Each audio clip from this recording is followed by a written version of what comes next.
কবি সুকুমার রায়ের লেখা কবিতা জীবনের হিসাব। বিদ্যে বোঝায় বাবু মশাই চড়ি শখের বোটে। মাঝিরে কন বলতে পারিস সূর্যি কেন ওঠে?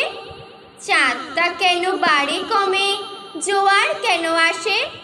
বৃদ্ধ মাঝি অবাক হয়ে ফেল ফেলিয়ে হাসে।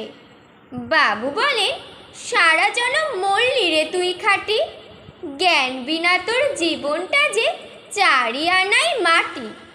খানিক বাদে কহেন বাবু, বল তো দেখি ভেবে, নদীর ধারা কেমনে আসে পাহাড় হতে নেমে? বল তো কেন লবণ পোড়া সাগর ভরা পানি?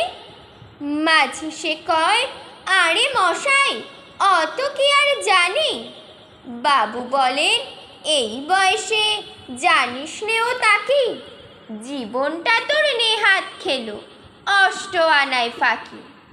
আবার ভেবে কহেন বাবু, বল তো ওরে বুড়ো, কেন এমন নীল দেখা যায় আকাশের ওই চূড়ো? বল তো দেখি সূর্য চাঁদে গ্রহণ লাগে কেন?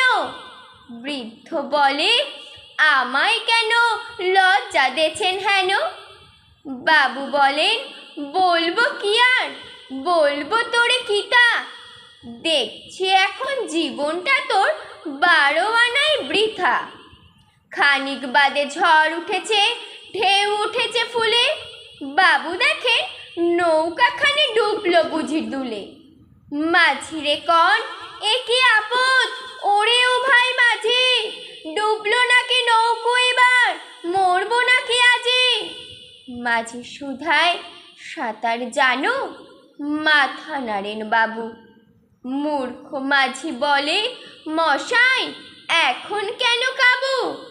বাঁচলে শেষে আমার কথা হিসেব করো পিছে, তোমার দেখি জীবনখানা 16 আনাই মিছে।